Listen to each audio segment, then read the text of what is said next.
भारत आणि पाकिस्तानचा सामना हा दोन देशांमध्ये नाही तर हा आंतरराष्ट्रीय सामना आहे।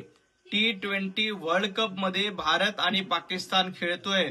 संजय राऊत यांची इच्छा आहे की भारतानं पाकिस्तान सोबत सामना खेळू नये, याचा अर्थ पाकिस्तानला बाय द्यायचा का? आंतरराष्ट्रीय सामन्यामध्ये वर्ल्ड कप मध्ये पाकिस्तानला बाय देऊन पाकिस्तानला विजयी करा, ही संजय राऊतांची मागणी आहे। त्यामुळे ते म्हणतायत की भारत आणि पाकिस्तानचा सामना खेळू नका। जनाब संजय राऊत, तुम्ही पाकिस्तानचं किती लांगुल चालन करणार? पाकिस्तान या मॅच मध्ये विजयी व्हावं म्हणून भारतानं बाय द्यावं अशी मागणी तुम्ही करताय। तुम्हाला लाज वाटली पाहिजे। भारत आणि पाकिस्तान सामना होतोय आणि भारत जिंकणार। संध्याकाळी फटाके फोडू।